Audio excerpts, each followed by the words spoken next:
para que tengamos en Listo, sí, cuenta, pues, señor. la grabación se hace es para tener el insumo de la clase de hoy, subirla a territorio y que pues los estudiantes que no han asistido pues puedan ponerse al día pues mediante la observación de la grabación. Entonces ya inició la grabación.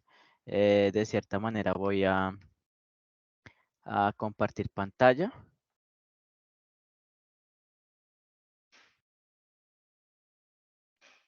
Listo.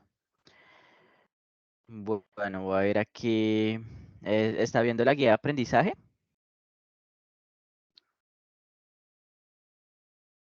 Luis, ¿está observando Sí, la guía de aprendizaje?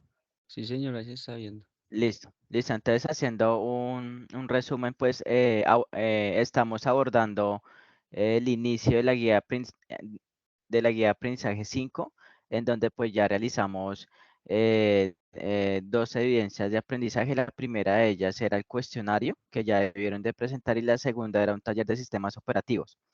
¿Estamos?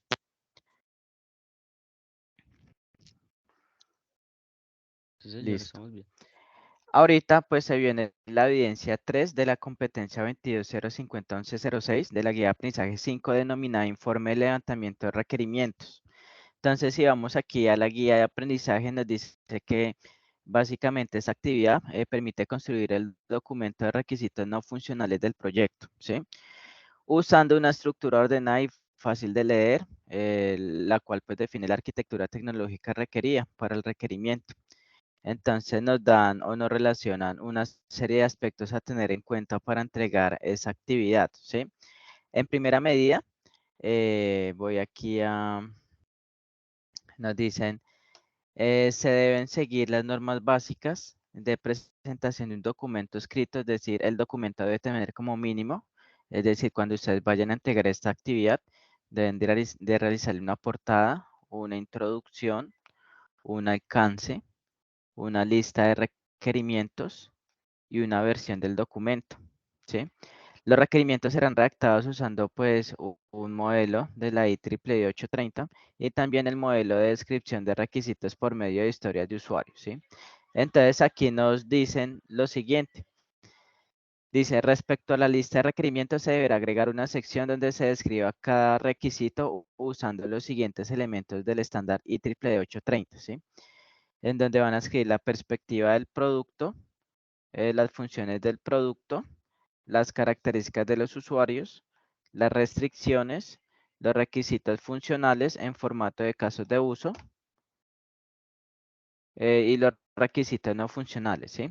Yo tengo un informe de modelo como guía, el cual pues va a ser socializado para que pues ustedes puedan guiarse con la estructura de ese informe. Entonces pues una vez explicada pues la actividad, voy a enseñarles ese informe guía para que ustedes tengan en cuenta. Nos dice, respecto a la lista de requerimientos, el aprendiz deberá agregar una sección donde se describa cada requisito usando la estructura de historia de usuario con los siguientes elementos de historia. Entonces, debe tener un número de historia priorizada, un nombre de la historia, un usuario, puntos estimados de esfuerzo, descripción de la historia de usuario, observaciones y criterios de aceptación. Entonces, finalmente, nos dice que esa actividad pues se debe entregar en un informe, un documento en PDF. Entonces, pues aquí de cierta manera yo voy a mostrarles lo siguiente. Acá. Bueno, vamos a abrir acá. ¿Qué es esto? Me avisan si están viendo ya, estoy abriendo un documento en Word que es la guía modelo. Acá miramos aquí un momentico. Sí, señor, ahí se está viendo todo lo que hace. Ujú. Acá un momentico, veo acá algo, si es esta. Listo. Bueno, entonces, básicamente está esta guía modelo, ¿sí? Esta guía modelo está basada bajo el ejemplo, bajo un dominio del problema que es el del parqueadero.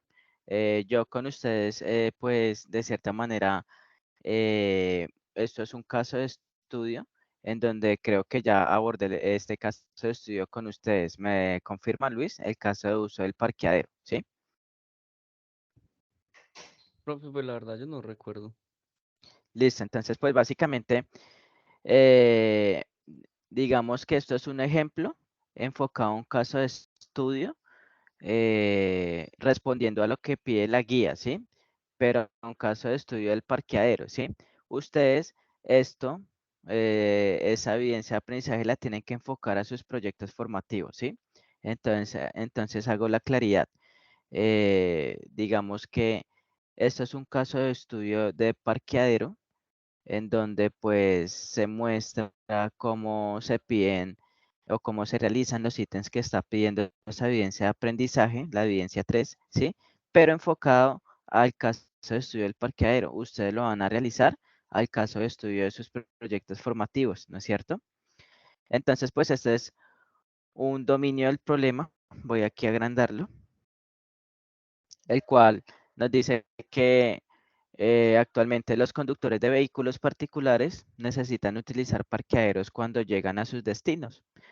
El conductor y sus acompañantes deben de estar muy atentos para encontrar parqueaderos cerca del lugar en donde van a estar y se aventuran a tomar rutas para llegar a ese parqueadero con la posibilidad de que no tengan cupo. Si las visitas son frecuentes al mismo destino, los usuarios tienden a pagar mensualidades para el uso del parqueadero, aun cuando su uso sea apenas para unas pocas horas, ¿sí? Algunos de los parqueaderos no son utilizados al máximo de su capacidad debido a que su ubicación no es tan conocida, dado que no quedan en las vías principales. Pocos usuarios conocen de su existencia, pues el voz a voz no ha sido suficiente. Aquellos que están en las vías principales, algunas veces de la misma cadena de parqueaderos, siempre están llenos y pierden clientes, pues pocas personas están dispuestas a dejar las llaves y no conocen posibles parqueaderos de la misma cadena que no están tan bien ubicados, ¿sí? Entonces hagan de cuenta que ustedes son conductores de vehículo, tienen su propio vehículo, requieren un parqueadero en una zona que de pronto no conocen y pueden ubicar uno, pero resulta que cuando llegan ya el parqueadero está lleno, entonces pierden de cierta manera la ida al parqueadero, ¿no es cierto? Y de cierta manera pueden optar por escoger un parqueadero con destino más largo, desconociendo que puede haber uno más cerca, ¿sí? Entonces resulta que para este problema, ¿no es cierto?, de ubicación de parqueaderos, resulta que hay un startup. Resulta que hay un startup. ¿Ustedes tienen en claro qué es un startup? Yo no sé, no Tien- lo tengo pues como muy li- presente que es. Listo, entonces un startup básicamente es una empresa pues que puede ofrecer o proveer recursos financieros para llevar a cabo una idea de proyecto. ¿Listo? Entonces vemos que hay una startup relacionada con una de las cadenas de parqueaderos italianas más grandes del país. Se llama IL Parcheggio. Ha decidido pues crear una plataforma que permita colaborar entre los diferentes parqueaderos de las ciudades, que permita mejorar la visibilidad y uso de la capacidad disponible de espacios para parquear de manera eficiente, tanto para los dueños de los parqueaderos y de una manera más fácil para su uso y pago para los usuarios, ¿no es cierto? Entonces, fíjense que hay una startup, es decir, hay una empresa que de cierta manera tiene recursos para invertir en la creación de una aplicación para gestionar la información de parqueaderos disponibles y asimismo permitir que los usuarios puedan acceder a esa aplicación para mirar qué parqueaderos hay cerca en el área donde ellos están y mirar pues la disponibilidad de estaciones de parqueo que hay para parquear, ¿no es cierto? Entonces, esa empresa, esa startup, ha decidido pues crear esa plataforma. Entonces nos dicen que debido a que los usuarios tienen diferentes niveles de conocimiento y experiencias con la tecnología, las interfaces gráficas, es decir, la presentación de la solución en cuanto a pantallas y uso, deben ser muy intuitivas y fáciles para todos los usuarios, ¿no es cierto? Entonces la aplicación debe ofrecer una experiencia de navegación muy sencilla, muy intuitiva, que el conductor cuando la vaya a usar por primera vez, se le haga fácil usarla, porque de eso se trata, ¿no es cierto? De que los conductores usen la aplicación, ¿no es cierto? De una manera sencilla. Entonces nos dice que el gerente general de IL Pacheco tiene información de que la competencia también ha identificado la problemática y posiblemente quieran sacar un producto similar, por lo cual quiere lanzar una versión inicial del producto lo antes posible. Entonces, nos dan de cierta manera los servicios que ofrece la aplicación. Entonces, va a manejar un perfil cliente conductor.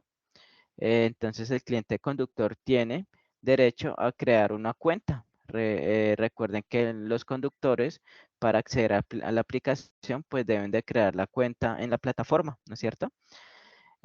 También tienen derecho a buscar un parqueadero cercano, es decir, cuando ya el conductor cree la cuenta en la aplicación, el conductor accede a la aplicación y la aplicación le va a mostrar los parqueaderos cercanos que están en el área en donde actualmente se encuentra el conductor, y también le va a mostrar la información de la disponibilidad de estaciones de parqueo que tiene dichos parqueaderos, ¿no es cierto?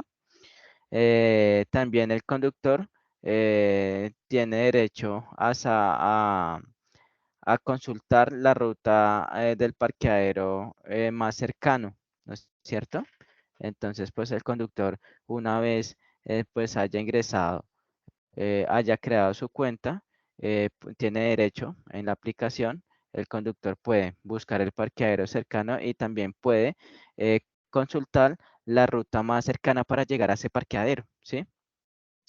También el conductor puede suscribirse. Entonces, el conductor pues hará la suscripción de la placa de su vehículo para hacer uso del servicio por un mes, ¿no es cierto? También el conductor pues puede ver los pagos que él ha realizado. También el conductor puede realizar el pago de parqueadero en la aplicación y puede consultar el historial de parqueo que ha hecho uso el conductor, ¿sí? Entonces, fíjense que son, de cierta manera, nos describen que el actor cliente tiene derecho a realizar estas funcionalidades, ¿no es cierto? Entonces, también nos hablan de un perfil administrador gerente de parqueadero. Ese gerente de parqueadero, pues tiene, digamos, es el gerente del parqueadero como tal, es como el propietario del parqueadero, ¿no es cierto? Entonces, ese actor, gerente de parqueadero o administrador de parqueadero, también llamado, puede solicitar la vinculación a la plataforma, es decir, que el administrador del parqueadero o de la cadena de parqueaderos inscribe su parqueadero con la información básica del mismo, es decir, que en la aplicación se pueden registrar tanto conductores de vehículo como propietarios de parqueaderos o administradores o gerentes de parqueaderos, ¿no es cierto? Hagan de cuenta que yo tengo un tío que tiene un parqueadero y mi tío está interesado en ingresar a la aplicación, pues para promocionar pues los servicios de parqueadero y que pues lleguen más conductores a parquear allí en ese parqueadero, ¿no es cierto? Entonces, el administrador o gerente de parqueadero tiene derecho a solicitar vinculación a la plataforma, tiene derecho de envío de información electrónica para vinculación, es decir, que permitirá adjuntar los documentos requeridos para vincularse en la plataforma, como lo de la cédula de ciudadanía del administrador del parqueadero y la copia de cámara de comercio en donde aparece como representante legal. También el actor administrador o gerente de parqueadero tiene derecho a administrar los cupos del parqueadero, es decir, administración de la cantidad de parqueaderos disponibles para la plataforma. También tiene derecho a consultar los indicadores de uso, es decir, que por cada mes de vinculación en la plataforma, el administrador del parqueadero podrá consultar indicadores de uso del parqueadero a partir del uso que hagan los conductores allí en el parqueadero, ¿no es cierto? Eh, También hay otro perfil que es el administrador del portal. Entonces, ese administrador del portal puede consultar las solicitudes de vinculación de parqueaderos, puede evaluar y aprobar solicitudes de vinculación, es decir, puede entrar a validar las solicitudes de vinculación a la plataforma que permitirá ver la documentación requerida, ¿no es cierto? para aprobar las solicitudes. El administrador del portal puede realizar pagos a los parqueaderos, puede definir la tarifa de suscripción y puede definir la tarifa de parqueaderos, ¿no es cierto? También puede publicar contenido de interés, de pronto cuando salgan promociones, ¿no es cierto? Listo. Entonces, ese va a ser el caso de estudio, ¿no? Enfocado pues a una aplicación para, de cierta manera, gestionar servicios que hagan eficiente la consulta de parqueaderos cercanos al área y hagan eficiente la llegada al parqueadero, ¿no es cierto? Hagan eficiente pues el registro en la aplicación tanto de conductores como de administradores de parqueadero, ¿no es cierto? Para facilitar esa necesidad que se tiene de un conductor cuando requiere, pues, de cierta manera, parquear su vehículo en un parqueadero que la aplicación le permita consultar los parqueaderos más cercanos en el área en donde se encuentra el conductor, consultar la ruta más cercana y también consultar si ese parqueadero al cual desea llegar tiene parqueaderos disponibles, ¿no es cierto? De eso se trata el caso de estudio. ¿Listo? ¿Entendí el caso de estudio? ¿O hay alguna duda, inquietud? Yo, este modelo guía, yo se los voy a pasar. ¿Hay alguna duda, inquietud, Luis? No, no, no, señor. Listo, entonces vamos a mirar el primer punto que nos pide la guía. Fíjense que aquí nos dicen, perspectiva del producto. Entonces acá tenemos la perspectiva del producto. ¿Qué se entiende por perspectiva del producto? Es decir, ¿qué es, digamos, lo que espera el cliente del producto? Entonces, eso es la perspectiva del producto, ¿no es cierto? Es dar como un pequeño resumen de lo que se espera que haga el, el producto, ¿no es cierto? Entonces, básicamente, tengan en cuenta que en la perspectiva del producto se solicita, ya que la calidad pues, de un producto es la percepción que el cliente tiene del mismo, ¿no? Entonces, básicamente se considera como una, se puede decir, fijación mental del consumidor que asume con conformidad con un producto o servicio determinado y que de cierta manera solo permanece hasta el punto de necesitar nuevas especificaciones, ¿sí? Entonces, para que tengan en cuenta que eso es lo que se quiere decir la perspectiva del producto, ¿no es cierto? Yo como cliente, si estoy pagando por un producto de desarrollo de software a una fábrica de desarrollo de software que me va a elaborar ese software que yo necesito para mi negocio, entonces yo como cliente pues tengo una perspectiva del producto, ¿sí? Yo quiero que pues de cierta manera el producto tenga esto, así como que se hacen una idea de cómo va a ser el producto como tal, ¿no es cierto? Entonces, de cierta manera nos dice aquí, en base al ejemplo de perspectiva del producto, que el sistema de gestión de parqueaderos será un producto diseñado para trabajar en entornos orientados a la web, es decir, será una aplicación móvil web, el cual estará disponible las 24 horas al día para que los conductores puedan consultar la disponibilidad de parqueo y hacer uso del servicio de parqueadero. Se espera que la aplicación móvil sea amigable con el usuario, sea de cierta manera, aquí voy a correr un poquito, amigable con el usuario y eficiente a la hora de consultar la ubicación de parqueaderos para hacer uso del servicio del establecimiento, ¿no es cierto? Entonces, fíjense cómo se describe la perspectiva del producto, ¿no es cierto? ¿Qué es lo que se espera eh, que haga ese producto software de una manera concreta, resumida y concisa? ¿Entendido hasta el momento? La perspectiva del producto, eso es un punto que les piden la guía, ¿sí? Sí, sí, señor. Listo. Bueno, entonces si vamos aquí a la guía, luego nos dicen funciones del producto. Fíjense que aquí, esto es un formato. Eso es un formato en Excel, en donde aquí se listan las historias de usuario, ¿sí? Las historias de usuario pues son las funcionalidades del sistema. Fíjense que en la columna hay de historia de usuario, pues de cierta manera cada historia de usuario debe llevar un ID, ¿no es cierto?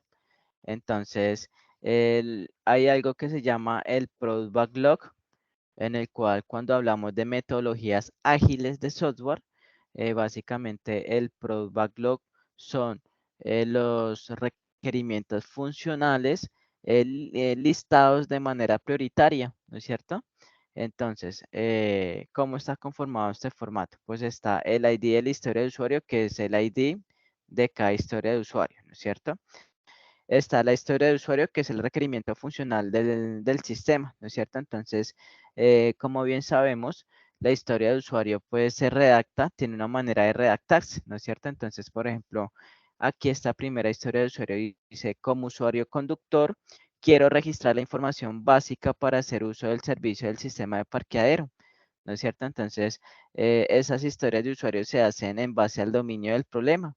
Entonces ahí está la primera funcionalidad del sistema, que un usuario conductor pueda registrar la información de él para acceder a la aplicación. Entonces ahí está la primera historia de usuario, ¿no es cierto? Fíjense que la siguiente columna es prioridad. Entonces, ¿será que ese requerimiento funcional de que la aplicación permita registrar al usuario tiene una prioridad baja, media o alta? En ese caso, pues ustedes le dan un criterio de prioridad. Yo considero que es alta, ¿no es cierto? Porque digamos que, que la aplicación permita ya registrar usuarios, eso es alto, ¿no es cierto? Es una prioridad muy alta, ¿no es cierto? Luego, fíjense que de cierta manera, si vamos a la guía, eh, fíjense que eh, hay algo que se llama puntuación, ¿no es cierto? Entonces, fíjense que después de que se le da la prioridad, básicamente hay una técnica para darle de cierta manera la puntuación a cada historia de usuario. Por lo general, esta técnica de puntuación se hace en equipos de trabajo, ¿sí? Entonces, en este caso, pues participó Judy, Oscar, Fernanda o Marco, ¿sí? Entonces, de cierta manera, se le da una puntuación de 1 a 10, ¿sí? Entonces, Judy dijo que a esa historia de usuario le dio una puntuación de 5. Es decir, yo dijo, no, pues a esa historia de usuario yo le doy una puntuación de 5. Oscar dijo que le daba una puntuación de 10. Fernanda dijo que le daba una puntuación de 8. Y Marco dijo que le daba una puntuación de 10, ¿sí? Recuerden que pues esas puntuaciones es en cuanto al nivel de esfuerzo que se requiere para realizar de cierta manera ese requerimiento funcional, ¿sí? Es decir, cada integrante del equipo de desarrollo de software, de cierta manera, da su opinión y da su puntuación de 1 a 10 para determinar, digamos, el número de días en que se van a demorar implementando esa historia de usuario, ¿no es cierto? Entonces, cada integrante de equipo de desarrollo, pues da su puntuación. Y luego, ¿qué se hace? Pues se suma 5 más 10 más 8 más 9 más 8. Qué pena, se suma 5 más 10 más 8 más 9 y se divide en 4, ¿no es cierto? Que el 4 pues es el número de integrantes que participaron en la puntuación y eso me da 8, ¿no es cierto? Entonces, para que tengan en cuenta cómo se trabaja esa técnica, ¿no es cierto? Entonces, fíjense que 5 más 10 más 8 más 9, eso me da 32. Y si a 32 lo divido en 4, eso me da 8. Entonces, la puntuación de ese requerimiento de usuario, de esa historia de usuario, es 8, ¿no es cierto? Entonces, aquí la estimación en esfuerzo en días pues básicamente ellos estiman que se demoran 4 días realizando ese requerimiento funcional. Básicamente la estimación pues se da en base, digamos, a la experiencia que tiene cada integrante de desarrollo en el equipo o que conforma el equipo de desarrollo de software, ¿no es cierto? Y pues está la columna del sprint. El sprint, pues, digamos que es un entregable que se le va a mostrar al cliente, ¿no es cierto? Entonces uno puede tener una lista de historias de usuario y uno dice, bueno, de esa lista de historias de usuario yo selecciono estas en el cual van a conformar el primer sprint, es decir, el primer entregable que se va a desarrollar y se le va a mostrar al cliente, ¿sí? Luego de estas otras historias de usuario, yo saco el segundo sprint que va a ser el segundo entregable que se le va a mostrar al cliente, ¿no es cierto? Entonces, ¿hay alguna duda, inquietud? Entonces, ustedes a partir de su proyecto formativo, pues ustedes van a tener una lista de historias de usuario en el cual pues las van a listar. Digamos que acá hay hartas historias de usuarios, ¿sí? No, de cierta manera en sus proyectos formativos puedan que pues no tengan la misma magnitud de listas de usuarios, puedan que tengan menos, pero lo importante es que tengan una lista de historias de usuario, ¿no es cierto? Entre 10, 12 historias de usuario, 15 historias de usuario, bueno, las que hayan salido en sus proyectos, las que ustedes tengan a consideración, ¿no es cierto? Entonces, así es como se hace las funciones, ¿no es cierto? Entonces, por ejemplo, en la segunda función dice el ID, le dan un ID a la segunda historia de usuario, dice como usuario conductor, quiero confirmar el registro de usuario conductor para finiquitar el proceso de registro. Eso es una segunda historia de usuario. Fíjense que le dan una prioridad baja para dar la puntuación de esa historia de usuario. Pues Judy, es decir, aquí participan los integrantes del equipo de desarrollo, es una puntuación que sea de 1 a 10. Judy dijo que le daba 7. Oscar dijo que le daba 5, Fernanda dijo que le daba 6, Marco dijo que le daba 5, ¿no es cierto? Entonces, si suman esos 4 valores dividido en 4, eso da 6, ¿no es cierto? Entonces, para que tengan en cuenta, entre más alta sea la puntuación, eso quiere decir que el desarrollador, de cierta manera, piensa que esa historia de usuario es compleja y que abarca tiempo en hacerla. Entre menos le den puntuación, eso indica que para el desarrollador esa historia de usuario es más bien fácil y que se puede sacar en menos tiempo, ¿no es cierto? Entonces eso da una puntuación de 6 porque 7 más 5 más 6 más 5, eso da de cierta manera, da 7 más 5 más 6 más 5, eso da 23. Y si divido 23 en 4, eso da 5.7, se aproxima a 6, ¿sí? Entonces, para que tengan en cuenta cómo se trabaja, ¿no es cierto? 7 más 5 más 6 más 5, 23 dividido en 4, 5.7 se aproxima.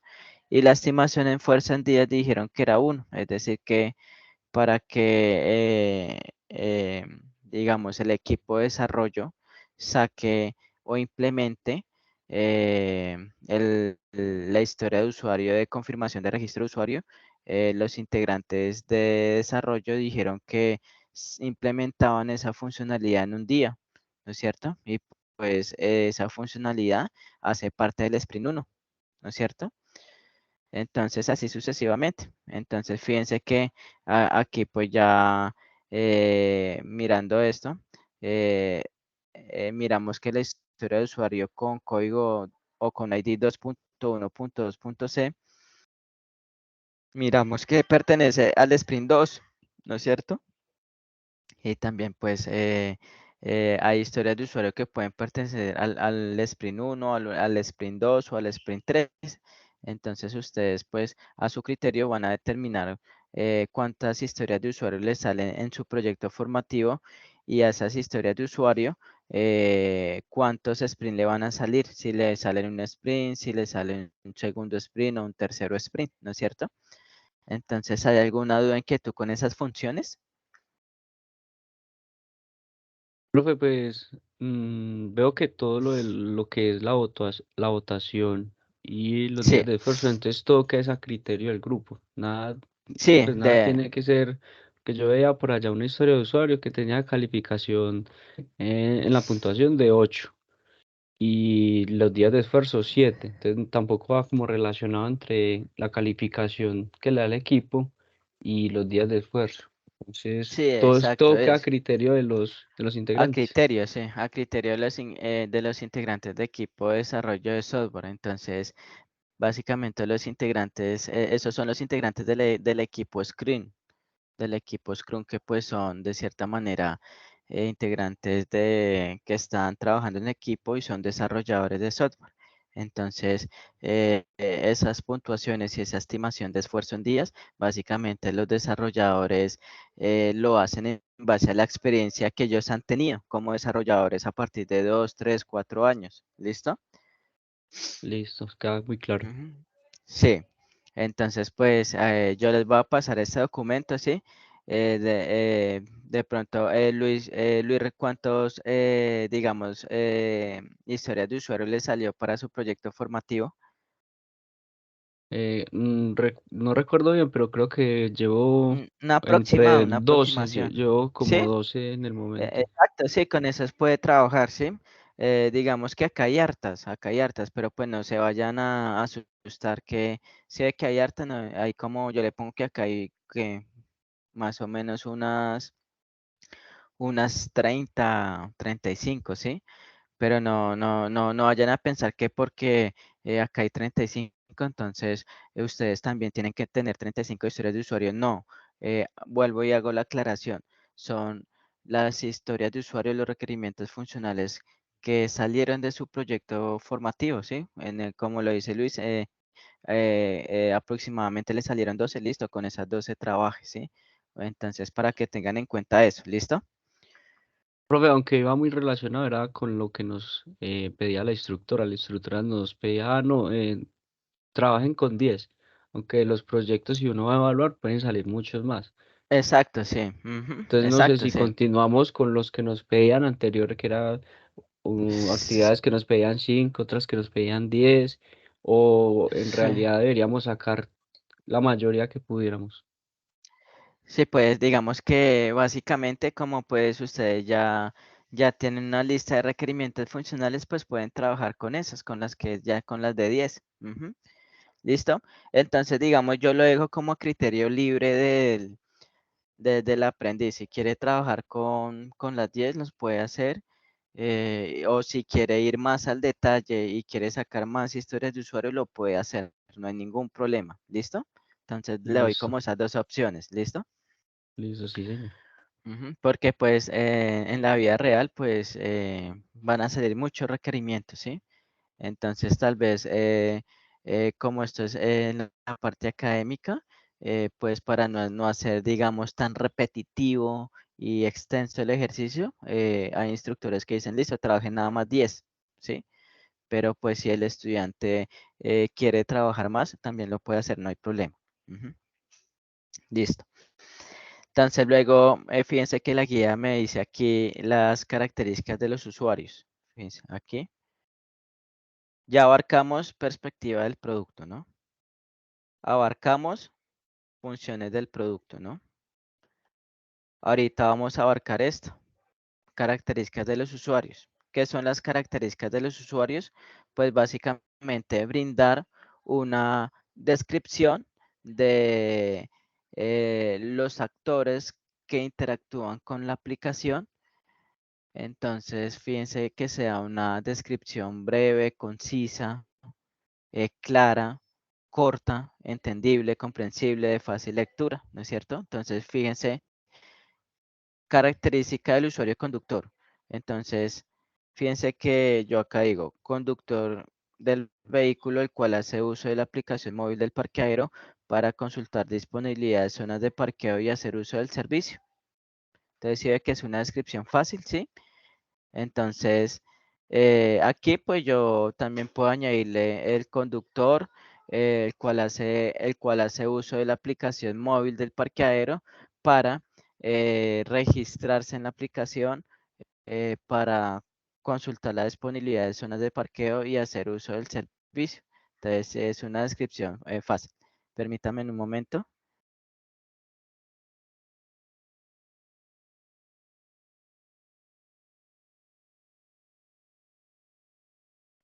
Entonces, de eso se refiere la característica de los usuarios. Por ejemplo, administrador de parqueadero. ¿Cuál es la característica de ese usuario del administrador del parqueadero o también llamado gerente de parqueadero? Le dicen que es la persona encargada de administrar la cantidad de parqueaderos disponible para la plataforma. En base pues al dominio del problema, ¿no? Que se planteó inicialmente. Está el otro actor, que es el administrador del portal. ¿Cuál es la característica de ese usuario? Dice que es la persona encargada de validar las solicitudes de vinculación a la plataforma que permita ver la documentación requerida y aprobar o rechazar las solicitudes. Asimismo, tiene la responsabilidad de hacer el respectivo pago de parqueaderos. Ujú. Entonces, es una descripción de los usuarios que van a interactuar con la aplicación y que describir ese usuario qué funcionalidades va a hacer con la aplicación, ¿no es cierto? Entonces, ¿está entendida esa parte de características de los usuarios? Sí, sí, señor. Listo. Entonces, luego vamos con las restricciones. Fíjense que aquí en la guía dice restricciones, ¿no? Fíjense aquí. Restricciones. Dice, en las restricciones pueden ser limitaciones que se tenga al momento de desarrollar el producto, como recursos financieros, ¿sí? Como recursos de personal, como plazos de tiempo, como requisitos de usuario, ¿sí? Entonces, fíjense que en cuanto a recursos financieros, puede ser que el presupuesto disponible para limitar la cantidad de recursos que se pueden asignar al desarrollo del software, lo que a su vez puede afectar el alcance y la calidad del producto, ¿no es cierto? Entonces, esa es una limitación que hay veces limita el alcance del producto software, ¿no es cierto? Porque si yo pido un producto software con muchas funcionalidades, muchos módulos, pero tengo poco presupuesto, pues yo con ese presupuesto puedo desarrollar un producto software que no alcance o no alcance a lograr como el alcance del proyecto que se propuso. ¿Por qué? Porque ya se me acabó el presupuesto, ya no puedo seguir trabajando en el proyecto porque de cierta manera no tengo con qué pagarle a los desarrolladores de software, al gerente del proyecto, ¿sí? ¿Por qué? Por presupuesto. Entonces, eso a veces limita el desarrollo de los productos software, ¿no es cierto? Está claro que pues esto es una restricción que se da, la de los recursos financieros, pero en este ejercicio, en este caso de estudio, que es una startup que tiene pues suficientes recursos a proveer, pues esta restricción pues no se vería casi, ¿no es cierto? Yo creo que para sus proyectos formativos, el presupuesto financiero sí se considera una restricción, porque pues ustedes están realizando un proyecto software, un producto software a nivel académico y no están recibiendo ningún presupuesto. Entonces, pues, obviamente eso los va a limitar a un alcance, ¿no es cierto? Está el recurso del personal. Nos dice que la disponibilidad de desarrolladores, diseñadores y otros profesionales puede ser limitada. La falta de personal puede retrasar el desarrollo, limitar la capacidad para abordar características adicionales. Entonces, muchas veces los proyectos de software requieren de personal calificado con ciertas habilidades y destrezas en tecnologías específicas, pero a veces no lo encuentran, ¿no es cierto? O también sea que arrancó trabajando un desarrollador, un integrante del equipo Scrum, trabajando como desarrollador y a las 2 semanas se fue. se fue, se renunció y porque encontró una oportunidad mejor y se fue. Entonces, se me limita mi personal y eso también se puede considerar una restricción porque de pronto esa persona hacía un papel fundamental.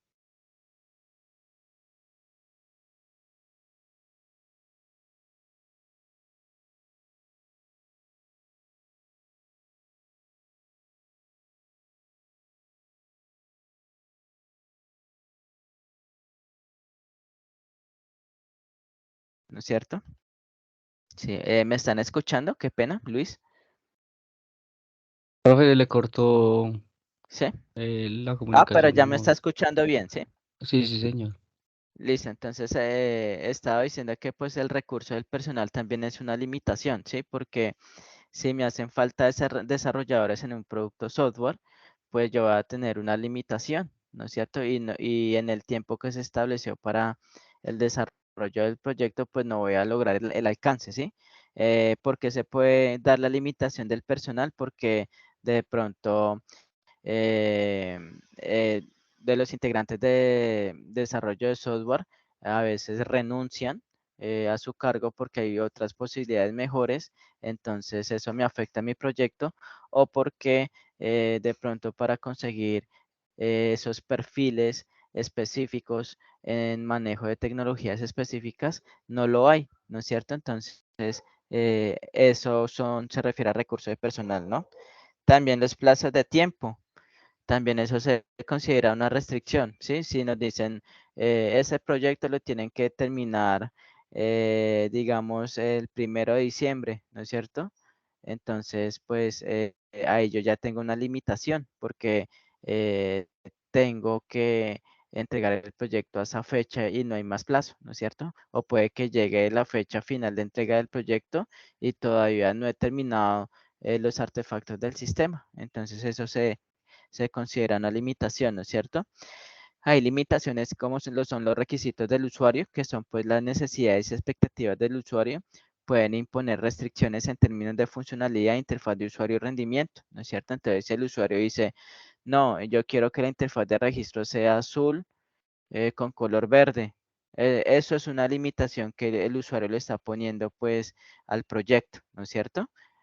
Em, Tenemos limitaciones de requisitos de hardware, de sistemas operativos, de regulaciones legales y de seguridad y demás, ¿no es cierto? Entonces, pues ustedes ahí en las restricciones van a vincular restricciones que ustedes tengan en el desarrollo del producto software con relación al proyecto formativo que ustedes están trabajando. ¿Listo? ¿Entendido ese ítem de restricciones? Fíjense que Sí, es nada más nombrar la restricción y dar una pequeña descripción. Fíjense que en 3 renglones sale una descripción de esa restricción. ¿Listo? sí, señor, entendido. Listo. Entonces, luego de las restricciones, ustedes mirarán si las que están allí pueden abstraer restricciones que le consideren ustedes necesarias para sus proyectos o si quieren mirar o ingresar restricciones nuevas, lo pueden hacer. ¿Listo? Luego está las historias de usuario. Fíjense que acá eh, dice, bueno, luego dice acá, vayamos en orden, la guía dice, ya salimos de las restricciones, ahorita entramos a abordar los requisitos funcionales en formatos de casos de uso. Entonces, aquí yo también les voy a entregar este formatico. Es un formatico en Excel. Ya lo estoy abriendo. Son los requerimientos funcionales, ¿no es cierto? Entonces, voy acá a agrandar este formato. ¿Sí? ¿Están viendo el formato de casos de uso en Excel? Sí, Mira, sí, señor, ahí se ve. listo, entonces, este es un formato, ¿sí? Voy acá a hacer un poquito más pequeñito para que se vea completo. Muevo esto acá sí. Listo. Entonces, la guía me dice, bueno, requiero los requisitos funcionales en formatos de caso de uso. Este es un formato de caso de uso. ¿Cómo está conformado ese formato? Pues está el ID del caso de uso, que es un ID o un código que se le asigna el caso de uso. En este caso yo le asigné el RF001, es decir, requerimiento funcional 001, ¿sí? Ustedes se pueden inventar un ID distinto o pueden manejar este como ustedes lo vean más fácil. El nombre del caso de uso. Ingresan pues el nombre del caso de uso, que es registrar conductor, ¿no? Listo. Luego dice creado por. Quien está creando ese formato de casa de uso, pues ingresan el nombre de la persona quien está creando el nombre de casa de uso, ¿no es cierto? Luego dice fecha de creación, pues ponen la fecha en que crearon el caso de uso y la fecha de última actualización del caso de uso. Es decir, si yo de pronto inicié hoy a hacer el formato de caso de uso, entonces pongo la fecha de hoy, 1 de octubre del 2023. Y digamos que ese formato de caso de uso lo terminé el día de mañana. Entonces, la última actualización, ¿cuándo fue? Pues el 2 de octubre del 2023, ¿sí? O si el formato de caso de uso fue creado en el mismo día y fue finalizado en el mismo día, pues las fechas coinciden, ¿no es cierto?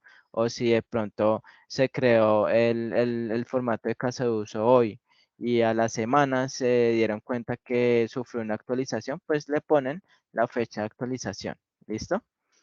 Entonces está de cierta manera la fecha de creación. Luego está acá el actor. Es decir, hay que relacionar el actor que interactúa con ese caso de uso. En este caso, en este caso, pues el caso de uso es registrar conductor. Entonces, ¿quién es el encargado de registrar el conductor en el sistema? Pues los mismos conductores de vehículo. Entonces yo pongo aquí conductor. Entonces recuerden que en actores se ponen los actores que interactúan directamente con la aplicación, ¿no es cierto? En este caso, pues el caso de uso registrar conductor. Entonces, ¿cómo hace el conductor para registrarse? Pues el mismo ingresa a la aplicación y registra sus datos, ¿no es cierto? Luego viene la descripción. Entonces, básicamente es una descripción concreta, corta y concisa de lo que hace el caso de uso. Entonces, fíjense que yo ahí hago una descripción corta y digo, el caso de uso permite registrar la información básica del conductor en la base de datos del sistema. ¿Sí ven? Entonces, esa es una descripción del caso de uso. Luego vienen las precondiciones. ¿Sí? Entonces, básicamente, las precondiciones son condiciones que se deben cumplir para efectuar el caso de uso. Entonces aquí yo me pregunto, listo, yo como conductor para registrarme en la aplicación, ¿qué condiciones se debe cumplir? Entonces, ¿qué precondiciones se deben cumplir? Entonces, básicamente acá dice que el usuario conductor como primera medida deberá autentificarse en el sistema mediante el ingreso de usuario y contraseña. Claro, el usuario conductor pues debe ingresar a la aplicación para autentificarse para luego sí registrarse, ¿no es cierto? Entonces, ahí está lo que es la precondición. ¿Sí? ¿Hay alguna duda, inquietud hasta el momento, Luis? No, no, señor. Listo. Entonces, volvemos aquí y está el escenario de flujo normal. ¿Sí?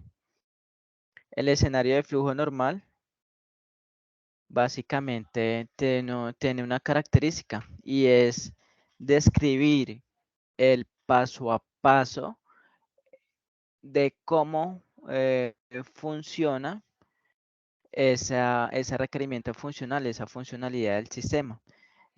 Hacer el paso a paso bajo el contexto del escenario exitoso, es decir, de que cuando el usuario se va a registrar en la aplicación, todo sale bien, ¿no es cierto? Entonces yo empiezo a describir el paso a paso y esto a veces pues sale un poquito largo porque el nivel de detalle es muy profundo, ¿no es cierto? Entonces fíjense que yo acá en el escenario de flujo normal, yo arranco aquí describiendo el paso a paso. Entonces, como primer paso, el usuario conductor para acceder al menú principal del sistema debe autentificarse ingresando el usuario y contraseña a la interfaz de acceso al sistema Una vez ingresados los datos de usuario conductor, hace clic en el botón iniciar sesión, ¿sí? Segundo paso, el usuario conductor, una vez ingresado en el menú principal del sistema, hace clic en el botón gestionar conductor. Tercer paso, el sistema visualiza el módulo de gestionar conductor. El usuario conductor hace clic en el botón registrar conductor con el fin de ingresar sus datos en el formulario, ¿sí? Cuarto paso, el usuario conductor ingresa sus datos en el formulario registrar conductor. Los datos que ingresa el conductor, es el conductor, son los siguientes. Entonces, ingresa pues el nombre. Fíjense que acá se especifica el tipo de dato del nombre, que es una variable carácter, la longitud que tiene el nombre, que acepta 60 caracteres, y si es obligatorio o no. Entonces, si es requerido, se le pone sí, que es obligatorio el campo, ¿sí? Luego, apellidos. Aquí el tipo de dato de apellidos el tipo de dato es variable de carácter, la longitud de 60 caracteres.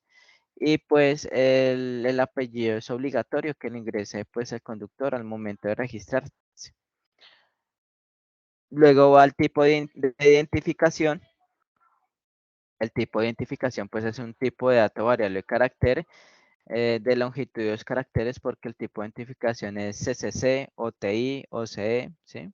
Es decir, cédula de ciudadanía, cédula de tarjeta de identidad o cédula de extranjería, ¿no es cierto? Eh, Básicamente indican si el campo es requerido o no, en ese caso si es obligatorio. Luego va el número de identificación. Entonces el número de identificación se le establece el tipo de dato, la longitud y si es requerido. Luego va el teléfono celular, seguidamente el correo electrónico del conductor, la fecha de nacimiento del conductor, eh, em, luego va la dirección física del conductor, la ciudad del conductor y listo. Luego que de cierta manera el quinto paso dice que una vez ingresados los datos del usuario conductor mencionados en el punto 4, es decir, en el punto anterior, el sistema valida los datos a nivel de la interfaz del cliente, ¿sí? Sexto paso, una vez validado que los datos ingresados se encuentren de manera correcta, el usuario conductor hace clic en el botón registrar. Entonces, fíjense que en el paso 5, el sistema valida los datos que estén bien ingresados en el formulario, porque qué tal que en el nombre del conductor, el conductor ingrese un número. Entonces, se hace necesario que el sistema haga una validación. Una vez se validen los datos ingresados en el formulario y que estén bien, pues ahí sí ya el sistema pues hace el sexto paso, que pues valida, se encuentran pues los datos de manera correcta. Entonces, pues el conductor hace clic en el botón registrar. El séptimo paso, el sistema efectúa el registro almacenando los datos de usuario conductor en la base de datos del servidor. Octavo paso, el sistema visualiza un mensaje satisfactorio, el cual dice el conductor se registró satisfactoriamente, ¿no es cierto? El mensaje anterior se muestra con el fin de informar al usuario que el conductor se registró satisfactoriamente. Noveno paso, el usuario conductor hace clic en el botón OK ubicado en la ventana del mensaje del punto número 8 y el sistema lo regresa al formulario del registro del conductor. Y ahí termina el escenario de flujo normal. Entonces, fíjense que ustedes ya tienen que imaginarse cómo va a ser la navegación del usuario con la aplicación, ¿no es cierto? Y van a escribir el paso a paso del escenario normal con enfoque de éxito para que se haga esa funcionalidad de registrar usuario, conductor, ¿no? Entonces, ¿entendí lo que es un escenario de flujo normal? Sí, señor. Listo. Entonces, luego eso hace parte del formato de caso de uso, de lo que pide la guía en ese punto, que son requisitos funcionales en formato de casos de uso, ¿sí? Luego viene el escenario de flujo alterno. El escenario de flujo alterno es cuando de pronto ocurre algo que de pronto eh, eh, ocurra un error que pueda es decir, impedir de cierta manera que la funcionalidad de registrar conductor se haga, ¿no es cierto? Entonces, fíjense que yo arranco del 6.a, ¿sí? Es decir, cuando yo digo acá 6.a es porque para no tener que volver a escribir todos estos pasos, entonces arranco en el 6.a, es decir, cuando el sistema al momento de hacer la validación de los datos a nivel del servidor identifica que hay un dato mal ingresado, luego visualiza un mensaje de advertencia al conductor informando el dato que ingresó mal y no efectúa el registro. 7.a, el usuario conductor hace clic en el botón OK de la ventana del mensaje de advertencia del punto 6.a y el sistema lo regresa al formulario de registro del conductor. Entonces, fíjense que ya no es un escenario de flujo de normal, en donde todo era exitoso, sino que ahorita es un escenario de flujo alterno. En este caso es alterno porque el usuario ingresó un dato mal en el formulario, el sistema pues al momento de validar identificó que hay un dato mal ingresado y le muestra por medio de una ventanita que el dato que quedó mal ingresado y lo devuelve al formulario, pues para que el usuario pueda ingresar bien el dato correctamente. Eso es un escenario de flujo alterno, ¿no es cierto? Ahora vamos con los escenarios de flujo de excepción. Fíjense que eh, el escenario de flujo de excepción es cuando al momento de ejecutarse el caso de uso hay algún error, hay alguna excepción y el sistema lo captura. Entonces acá decimos, arrancamos en el 4.a, dice que el usuario conductor ingresa los datos en el formulario de un conductor que ya existe en la base de datos del sistema. Eso es un escenario de excepción, ¿sí? Entonces, claro, si digamos yo, Marco Alexander Suárez, yo ya me registré en la aplicación, ¿sí? Y si hay otro usuario, hay otro conductor que se está intentando registrar con mis mismos datos, pues de cierta manera el sistema no lo va a dejar, ¿no es cierto? Entonces a eso hace referencia cuando decimos 4.a, el usuario conductor ingresa los datos en el formulario de un conductor que ya existe en la base de datos del sistema. Quinto paso, quinto punto A. El usuario conductor hace clic en el botón registrar. Sexto punto A.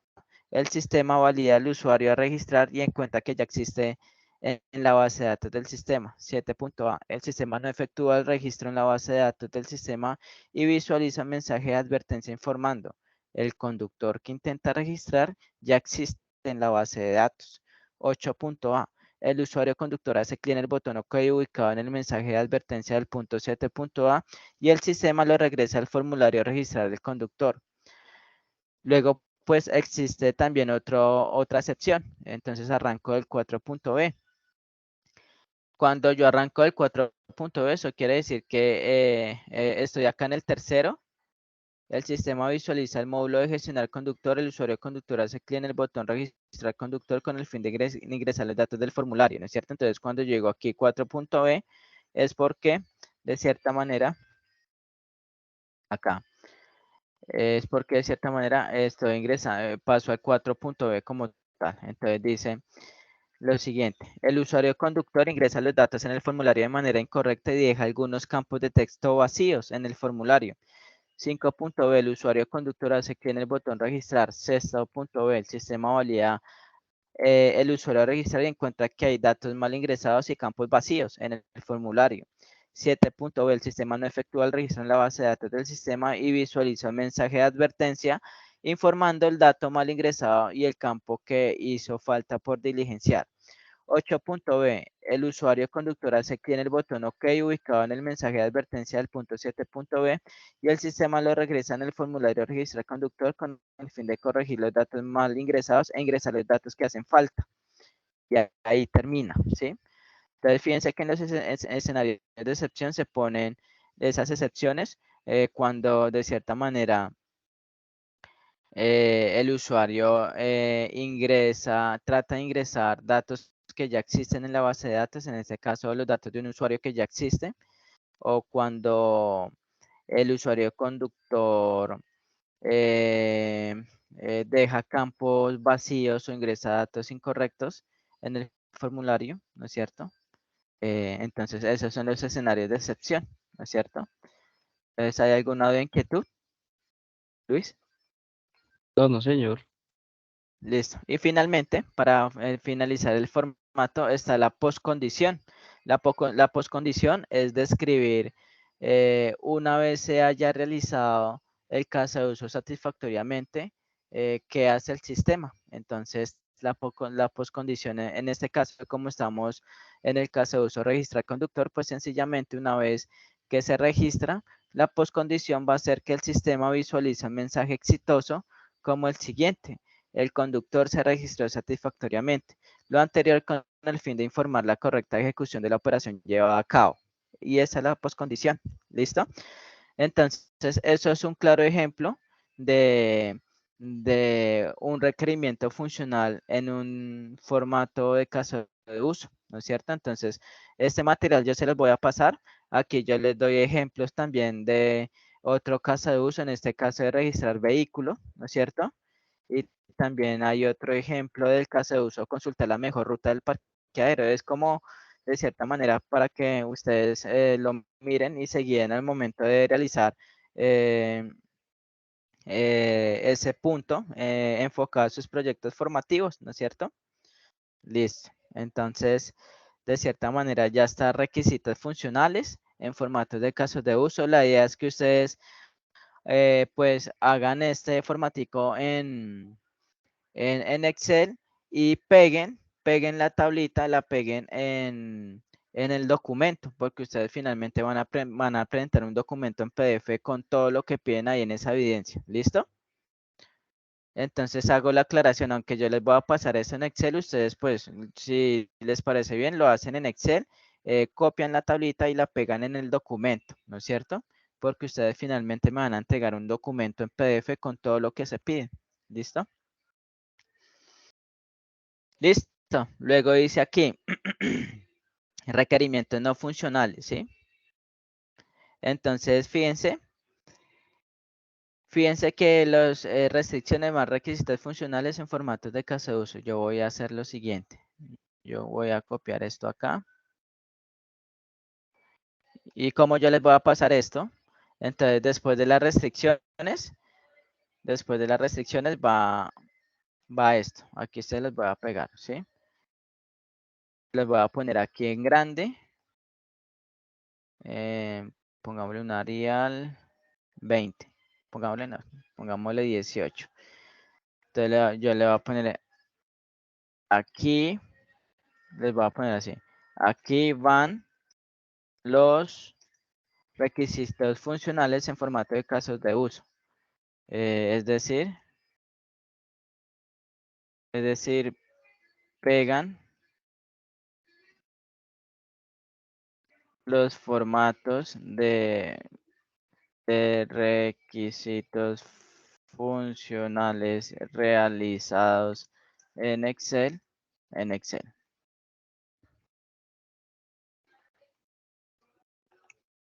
Y se los pongo acá de amarillo. ¿Listo? Entonces ya saben que aquí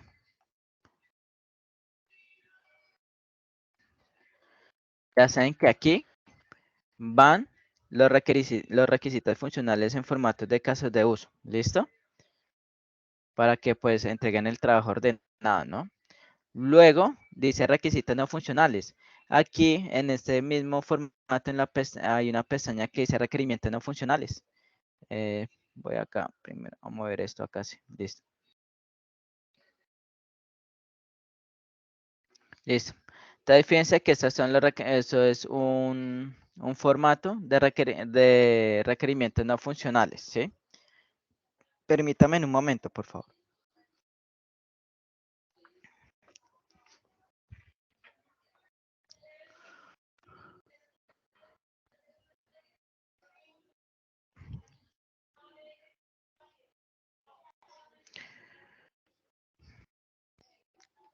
Bueno, Luis, ¿me escucha? Sí. Sí, señor, sí le escucha bien.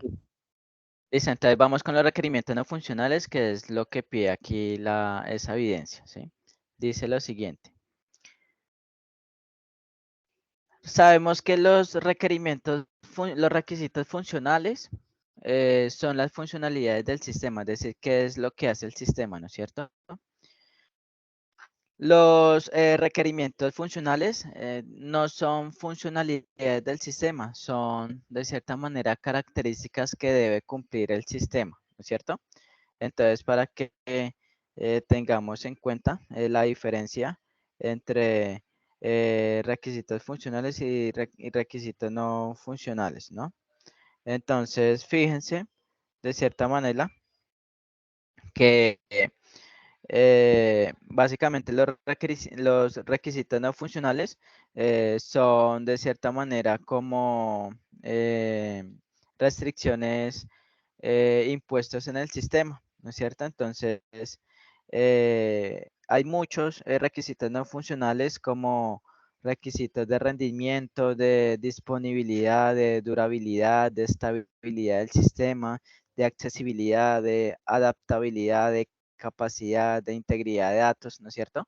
Entonces, ustedes pues van a realizar los requisitos no funcionales que ustedes crean que pueden aplicar a su proyecto, ¿no es cierto? Pueden listar, digamos, 5 requerimientos no funcionales, ¿no es cierto? Entonces, fíjense cómo es el formato.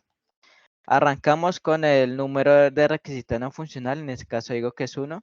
El nombre del requerimiento, pues es componente. El identificador, RNF001, es decir, requerimiento no funcional 001. La descripción, entonces digo, el sistema debe ser capaz de gestionar la entrada y salida de vehículos de manera eficiente con tiempos de respuesta inferiores a 5 segundos. Entonces, eso es una descripción de ese requerimiento no funcional, ¿no es cierto? El propósito es medir el rendimiento del software en la gestión de entrada y salida de vehículos en el parqueadero, ¿no es cierto? La forma en que se verifica, pues es la realización de pruebas de carga y estrés utilizando herramientas como Apache, GMeter, SIEG o herramientas específicas para la aplicación web. Estas pruebas simulan un alto volumen de actividad para evaluar cómo el sistema se comporta bajo cargas esperadas, ¿no es cierto? Entonces, básicamente, ese es mi primer requerimiento no funcional. Es un requerimiento no funcional que mide el rendimiento del sistema, ¿no es cierto? Luego paso al segundo requerimiento no funcional. El identificador es RNF002, ¿sí? Pues se le asigna un código a ese segundo requerimiento no funcional. La descripción dice, el sistema debe estar disponible las 24 horas del día, los 7 días de la semana, con una disponibilidad mínima del 99.9%. Es decir, que ese segundo requerimiento no funcional me está enfocada a la disponibilidad que debe tener mi aplicación, ¿no es cierto? ¿Cuál es el propósito de ese requerimiento no funcional? Pues es medir el nivel de disponibilidad del sistema del parqueadero. ¿Y cuál es la forma que yo verifico el nivel de disponibilidad de mi aplicación? Pues realizando pruebas periódicas de disponibilidad para simular el comportamiento de los usuarios y comprobar si el sistema responde correctamente. Puedes utilizar herramientas como Selenium o Gmethod para automatizar la prueba, ¿sí? Listo. Luego va otro requerimiento no funcional, el tercero. Pues le pongo su identificador, que es RNF003. La descripción de ese requerimiento no funcional dice que el sistema debe contar con medidas de protección contra ataques cibernéticos como firewall y sistemas de detección de intrusiones. Eso quiere decir que ese requerimiento no funcional es de seguridad de la aplicación. ¿Cuál es el propósito? Pues medir el nivel de seguridad del sistema del parqueadero ante ataques informáticos. ¿Cuál es la forma de verificación? Pues usar herramientas de escaneo de vulnerabilidades como Nexus, OpenBus o Qualys para identificar posibles vulnerabilidades del sistema y realizar pruebas de penetración para evaluar la seguridad desde la perspectiva de un atacante, ¿no? Entonces, es un requerimiento no funcional destinado a la seguridad de la aplicación.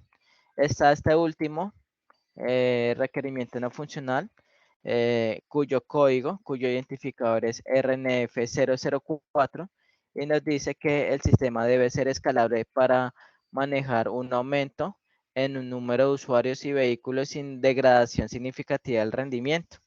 Eso me quiere decir que ese requerimiento no funcional habla sobre la escalabilidad de una aplicación.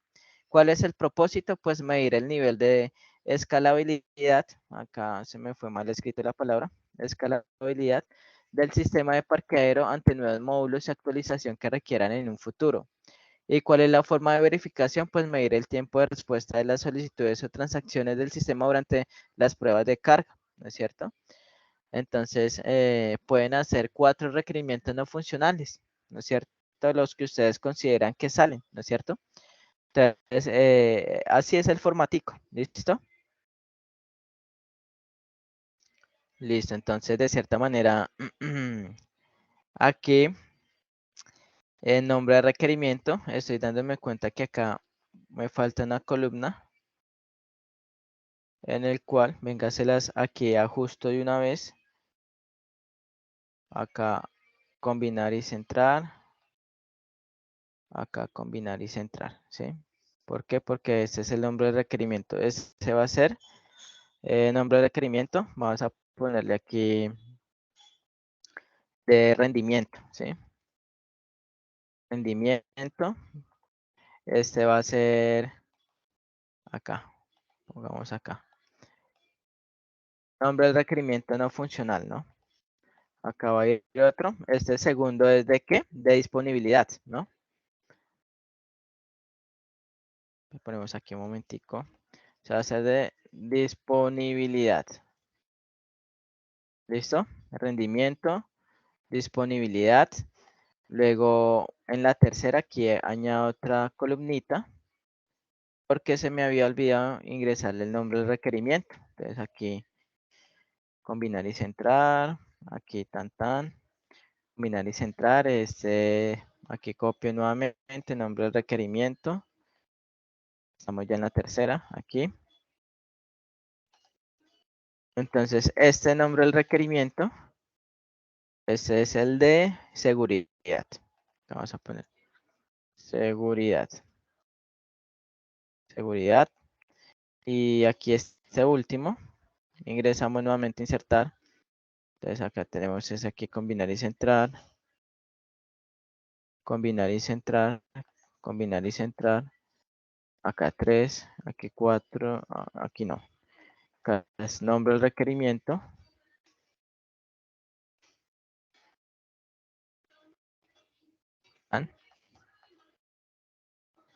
Y este es el de escalabilidad. Escalabilidad. Listo. Entonces este es el cuarto y último. Entonces acá le damos combinar y centrar. Listo. Aquí a este segundo, que es el de seguridad, le damos aquí el tercero. Combinar y centrar. Listo. Luego va el segundo.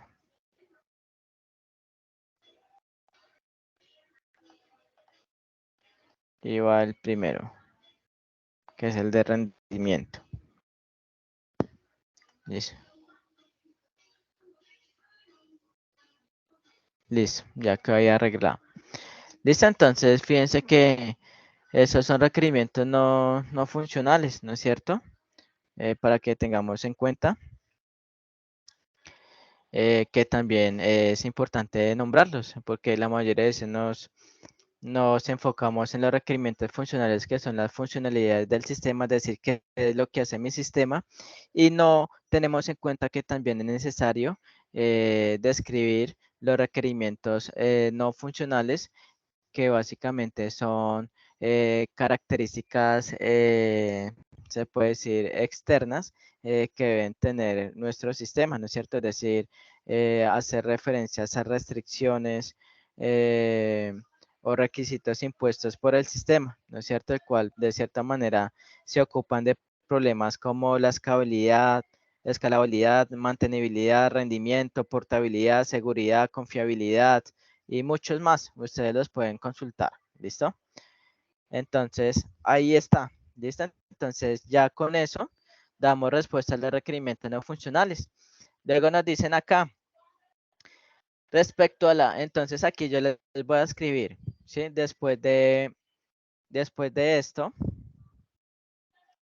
de los requisitos funcionales, voy a poner aquí van los requisitos no funcionales, ¿sí? Que es el formato de requisitos no funcionales realizados en Excel, ¿sí? Ya saben, lo copian y lo pegan aquí en el documento, ¿sí? Acá ya les voy a poner, eh, pueden hacer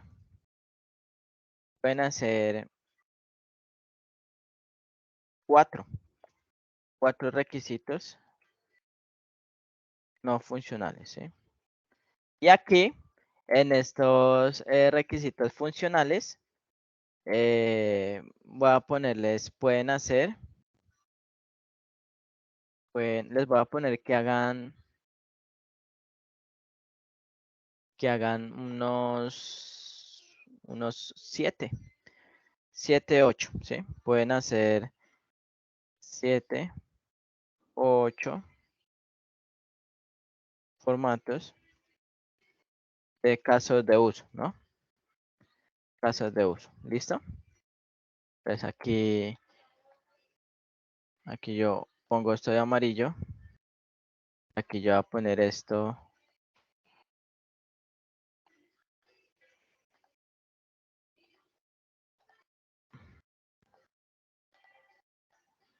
Y eso lo voy a poner aquí de.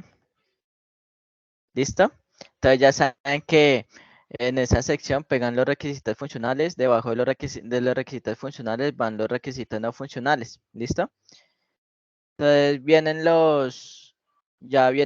dice respecto a los requerimientos, el aprendiz deberá agregar una sección donde se describa cada requisito usando la estructura de historia de usuario, con los siguientes elementos: número de historia de usuario, nombre de la historia de usuario, puntos de estimados en fuerza. Acá yo les voy a señalar acá. Puntos estimados en fuerza, en esfuerzo, esto ya los hicimos. Esto ya los hicimos aquí en las funciones del producto. Entonces, básicamente, pues nada más vamos a obviar este punto, porque ya lo hicimos en el punto de funciones del producto, ¿no es cierto? Descripción de la historia de usuario, observaciones y criterios de aceptación. Entonces, aquí en el documento, ahí sí vienen las historias de usuario. Fíjense cómo son documentos de historia de usuario. Tiene un identificador de la historia de usuario, tiene la historia de usuario, el cual va redactado de una manera específica a modo de historia de usuario. Entonces, yo digo, como usuario conductor, quiero registrar la información básica para hacer uso del servicio del sistema parqueadero, ¿no es cierto? Entonces, fíjense que al momento de que redacten una historia de usuario, tiene que llevar el cómo, el quiero y el para, ¿sí? Entonces, como usuario conductor, quiero registrar la información básica. ¿Para qué? Para hacer uso del servicio del sistema del parqueadero, ¿sí? Entonces, cuando vayan a redactar las historias de usuario, que lleve el cómo, el quiero y el para. ¿Listo? ¿Listo, Luis? Y demás compañeros. Listo, sí, señor. Entonces, el rol, pues el rol es el conductor, es decir, el rol hace referencia al actor, ¿sí? Es el conductor. La característica de la funcionalidad, pues pegan la parte del quiero, ¿sí? Es decir, fíjense que cuando yo redacté aquí la historia de usuario, dice como usuario conductor, quiero registrar la información básica.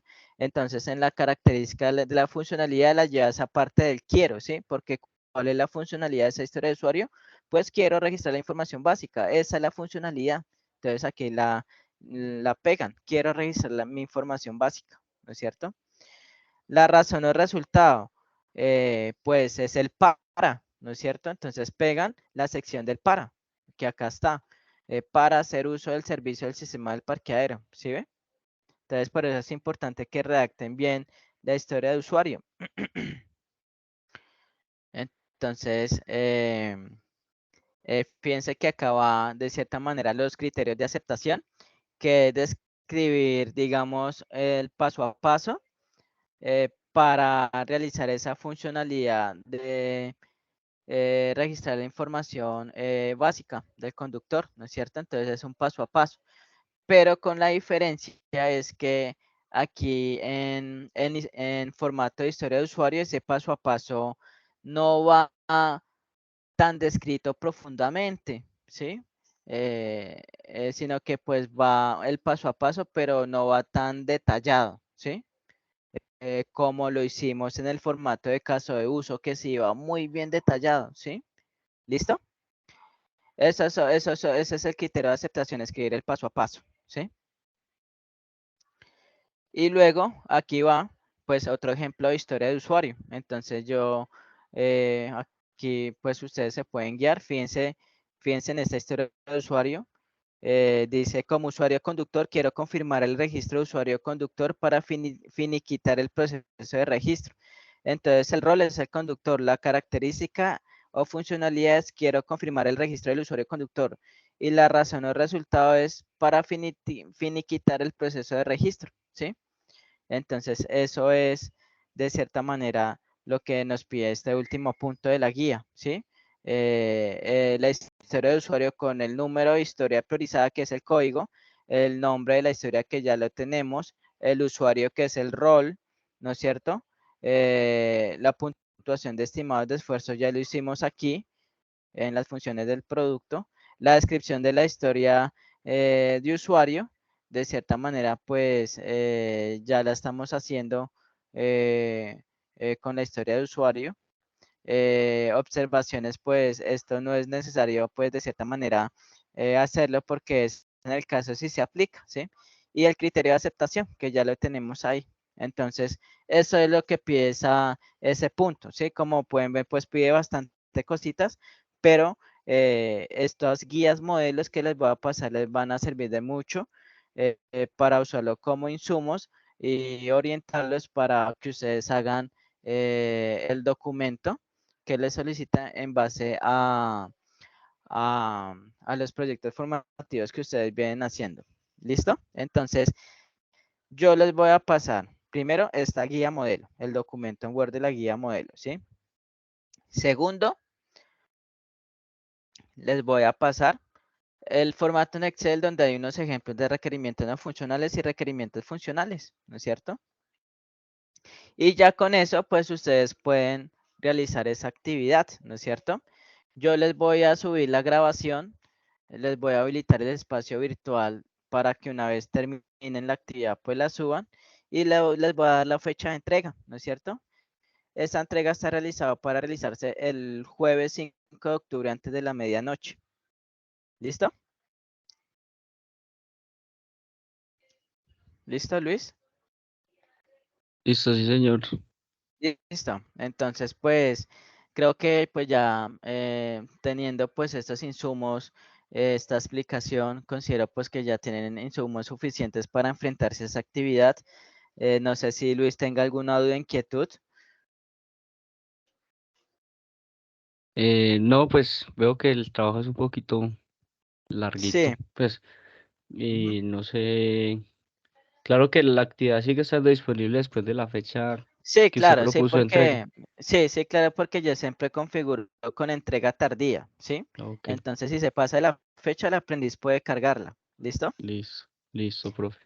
Listo, entonces pues de pronto Luis y los compañeros tienen alguna duda, inquietud para que me los apoye de pronto ahí en el grupo en WhatsApp, ya que pues veo que nada más fue el único que asistió Luis. Pues igualmente yo creo que ellos van a ver la grabación de la clase, pero de cierta manera para que de pronto si tienen algunas dudas, inquietudes respecto a lo que hay que entregar, pues me los ayude pues de cierta manera a despegar las dudas, inquietudes o las preguntitas que hacen ahí en el WhatsApp. ¿Listo? Claro que sí, señor. Yo le colaboro con Li- eso. Listo, Luis. Entonces ya en un momento le paso pues los insumos y ya les voy avisando. Listo, que ya está subida la grabación, que ya está disponible el espacio virtual y que ya les comparto los insumos. ¿Listo? Listo, sí, señor. Listo, Luis. Que esté bien y que tenga un buen día. Gracias por asistir a la formación. Listo, profe, a usted muchas gracias. Feliz día. ¿Listo? Que esté bien. Chao. Chao.